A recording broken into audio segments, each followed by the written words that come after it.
Ертеде бір жолаушы жолаушылап келе жатып, бір таудың тұсындағы құдық басына келіп демалады. Құдықтан су ішіп демалып алып, жан-жағына көз салады. Қасында жаңағы тауға ұқсас екінші тауды көреді. Екі таудың бір-біріне ұқсастығын қыз баланың қосанарына теңейді. Әлгі жолаушы демалып тыныққаннан кейін жолай көрші ауылға соғады. Ауылға кіре берісте бір қарт кісі жолаушыдан жөн сұрайды. «Ей, жолаушы, қайдан келесің?»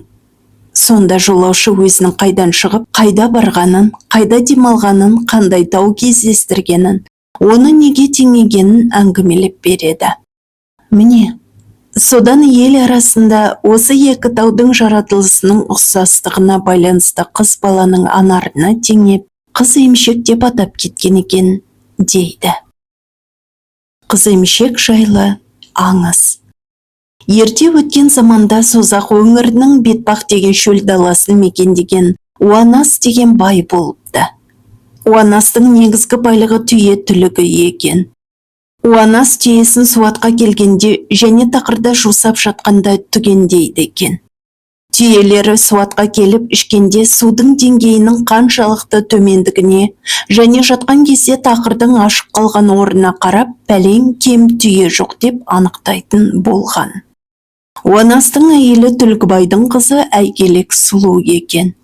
Әйгелек сұлу ұзақ мерзім бойында перзент көтермей, ерлі сайыпты екеу бір перзентке зар болып, әулиеге ат атап, Қорасанға қой атап ас береді.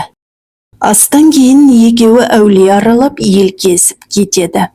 Етектерін шеңгел жыртып, табандарына тікен кіріп, өкшелері тілім-тілім болған ерлі сайыптылар күндердің күнде азып тозып баба түкті шашты әзіз әулиеге келіп түнейді. Жол азабынан шаршаған әрі әулиеге жалынып жалбарынған екеуі түннің бір мезгілінде ұйықтап кетеді. Әйгелек сұлу түс көріп, түсінде қолына екі алтын сақина салып, оның бірінде асыл тастан орнатылған көз ерекше жарқырап тұр екен. Осы кезде Уанаста түс көріп қуанып оянады. Әйгелекке түсін айтып, «Уа сүйікті жарым, түс көрдім, бір ерді жаптығымен тауып алдым. Ердің үстінде келісті қызыл қоржын бар екен. Осыларды жинастырып қапқа салып алыппын. Осы мезгілде даусыңды естіп оянып кеттім», дейді. Ерлі зайыптылар бір-біріне көрген түстерін айтып, қуанғаннан таңды атыра алмайды. Енді қуаныштары қойнына сыймай, еліне қайтады.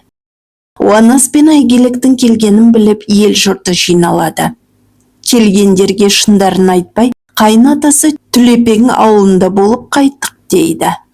Болған сырды ешкімге айтпай, Аллаға жалбарынумен күндерін өткізеді. Күндердің күнінде Әйгелек жүкті болып, ай күні жетіп толғатады. Уанас ат шаптырып, атақты Апақай Тәуіпті алдыртыпты. Жеті қоңырдың бір құмын халық Апақайдың құмы дейді екен. Апақай Тәуіптің қамқорлығында болған Әйгелек ай күні жетіп, арыстай ұл, күндей нұрлы қыз туады. Ұлына Кескен Терек, қызына Күлжамал деген ат қояды.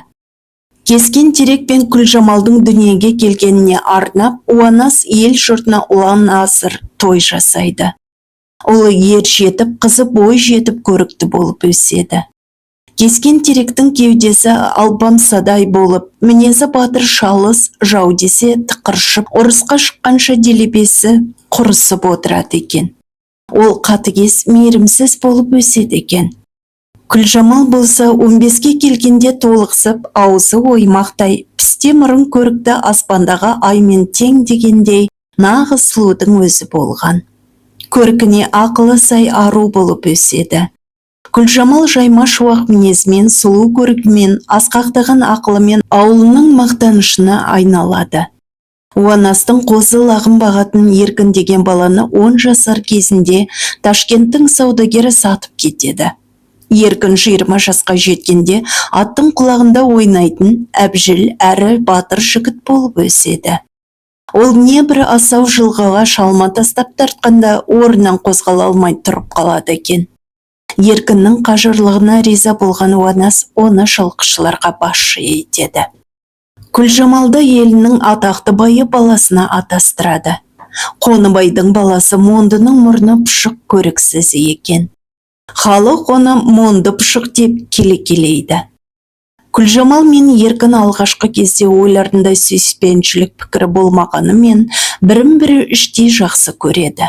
Күлжамалды Мондыға атастырған күннен бастап Еркін мен Күлжамал бірін-бірі қимайтындығын, ғашық болып қалғандығын сезеді. Бірақ Еркін өзін Күлжамалдың теңі емеспін деп қорлайды. Күлжамалға ғашық болу Уанас сияқты қожасына сатқындық, қиянат жасағандық болып көрінеді. Еркіннің осы жайын сезген Күлжамал өзінің жақсы көретіндігін, сәті келген күні онымен қалуға ықтияры екендігін айтады. Еркін алғашқыда қорыққанмен ғашығынан айырылғысы келмейтіндігін айтып қалуға келісім береді. Уанас пен Әйгелі қызы Күлжамалды атастырғаннан кейін баласы Кескен Терекке қалыңдық іздей бастайды. Елімен көршілес отырған Найман руының Әлменбет деген байының Айғаным деген сұлу қызын айттырып құда түседі. Күлжамал мен Еркін әкесі мен шешесінің ағасы Кескен Теректің құдалығына баратын күнін асыға күтеді. Өйткені осы күні қыз бен жігіт қашпаққа уәделескен еді.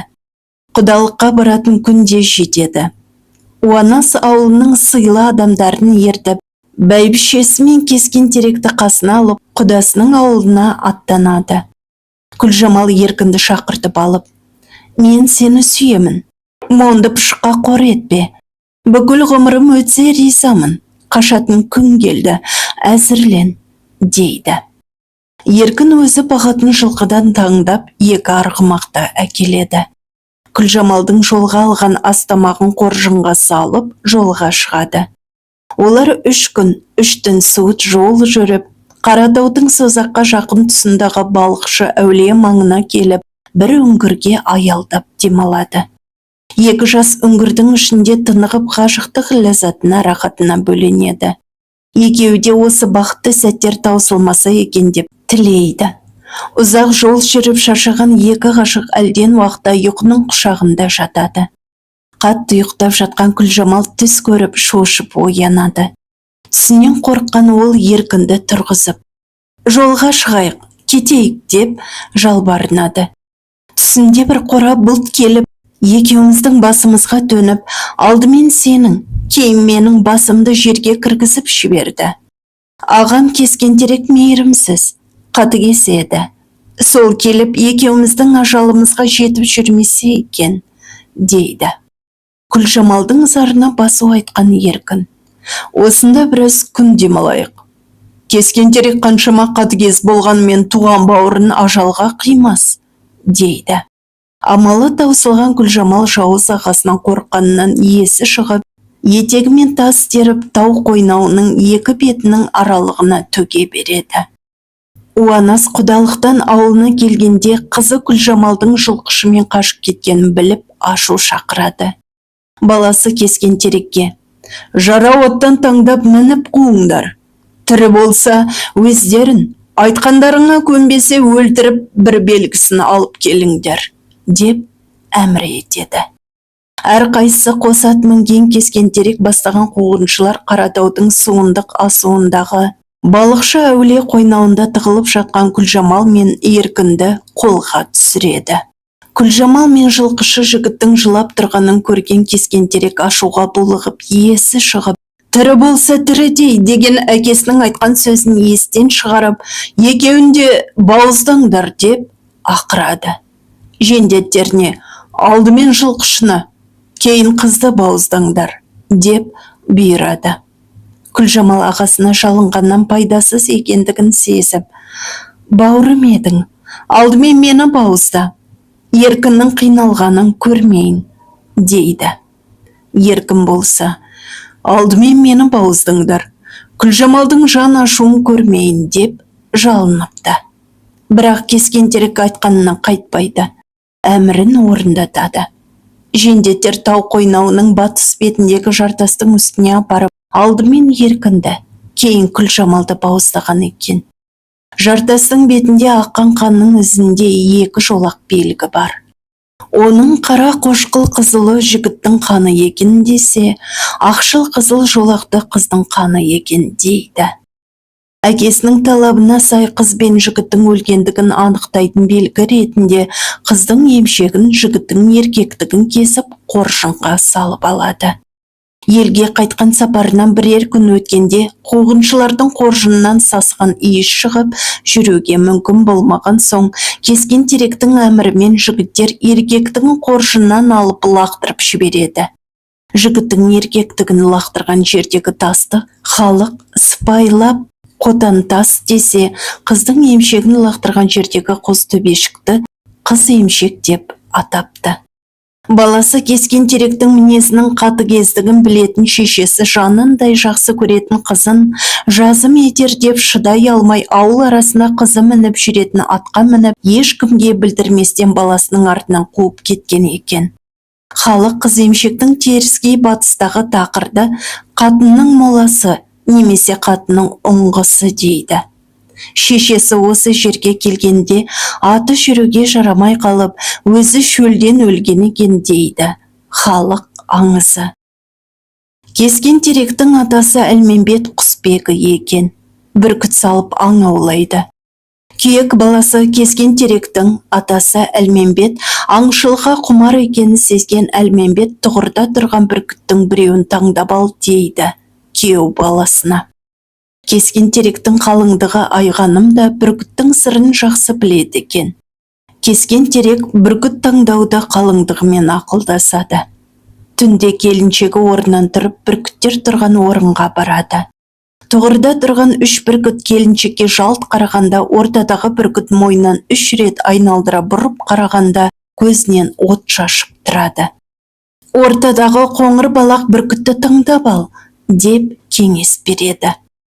Кескен терек келіншегі айтқан бүркітті алып елге келеді. Қыранын сол кездегі саятшылармен ақылдасып баптаған. Кескен терек алғашқы сонарды сағына асыға күтеді. Күткен күнде келіп жетеді. Алғашқы ақшақар даланың бетін тегіс көмкереді. Таңертең сонарға жүрмекші болып дайындалып жүрген сүйікті жұбайына келіншегі келіп, бүгін сонарға шықпауын өтінеді. Олай дейтін себебі қыран ашулы. Ұяласын сағынғандықтан түнде бірнеше рет қатты шыңқылдаған болатын. Ақылды ару әбден бабына келген қыранның осы қылығынан қауіптенеді.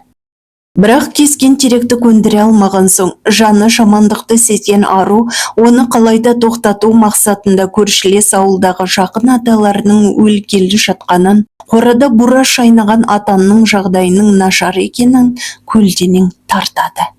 Бірақ кескен терек алған бетіне қайтпайды. Ата өлсе қойылыр, атан өлсе сойылыр. Мұндай қан сонар қайдан табылар, деп сонарға шығып кетеді. Амалы таусылған ару сүйікті жарына соңғы ескерту айтады. Киікке салсаң, егіз ордалыға сал, 2000 шамасында, құланға салсаң, қалың үйірге сал, деп кеңес береді. Сонарда жүрген кескен терекке бір топ ақбөкен кездеседі. Қолындағы қыранның томағасын алып топқа жібереді. Киіктердің ісін тез бітіргеннен кейін құмары қанбаған әрі ашуы тарқамаған қыран көкке самғап көтеріледі. Бүркіттің пейілінің бұзылғанын байқап, әрі асыл арудың айтқаны есіне түскен кескен терек сақтық жасап, аттың бауырына тығылып отырады. Бүркіт сорғып келіп, атты ұрып ұшырып жібереді. Қайталап келіп егесін соққанда, кескен теректің мойны омыртқасы үзіліп кетеді. Баласының келетін мерзімінен уақыт өтіп кеткенін сезген ата, Уанастың қораның жанында шыдамсызданып жүргенін көрген келіні: «Ата, бір қиын жағдай болды ма? Балаңыздан хабар алмасаңыз болмас», дейді. Уанас атына мініп баласының ізімен шаба жөнеледі. Уанасқа алдымен әр жерде домалап жатқан киіктердің жансыз денелері ұшырайды. Біраз жүргеннен кейін өлген атына таяу жерде баласының өлігін көреді. Бүркіті баласының жүрек бауырын алып жеп отыр екен. Бұл көріністен қатты тебіренген әке бүркіттің топшасын қырқып қоя береді. Ондағы ойы аштан қиналып өлсін дегені еді. Ауылдан келген ағайын туыстарымен ақылдасып, алып жүруге болмайтындықтан, кескен теректің денесін өлген жеріне, төбенің үстіне жерлейді. Бұл төбе бұдан былай кескен теректің төбесі деп аталыпты. Уанас баласының қазаға ұшырағанын ескертпекші болып, келіннің отауына келгенде қаралы киім киіп отырған келінін көріп, оның білгірлігі мен сезімтал қылығына риза болады. Арадан 1 жыл өткен соң Уанас баласының қабірінің басына барып ас береді. Кескен теректің қабірінің үстінде отырған табан аяқ бүркітті көріп Уанас: «Әттең, ашу үстінде сені қатал жазаладым. Егеңді әлі ұмыта алмай жүр екенсің ғой, сорлы», деп қамығып көзіне жас алады. Ақыры ару Уанас пен кескен теректен ұрпақ қалмайтындығын ойлап күйінеді. Бір күні атасының кіші дәретке барғанын байқап қараса, дәрет Уанастан аулақтау түсіп, әрі көпіршіктеніп қалғандығын байқап, атамда әлі қуат бар екен деп, жас қызды айттырып алып береді. Уанас жас тоқалынан ұл көреді. Уанас баласына әмеңгерлік жолмен кескен теректің жесірін некелестіріп қояды. Зарығып көрген ұлынан бала шағасы болып, Уанастың ұрпағы жалғасын табады. Уанастың тақырымен кескен терек қыратының үстінде қалықтап ұшып жүрген қоңыр балақ бүркіт сол кескен теректің бүркітінің ұрпағы екен дейді аңыз.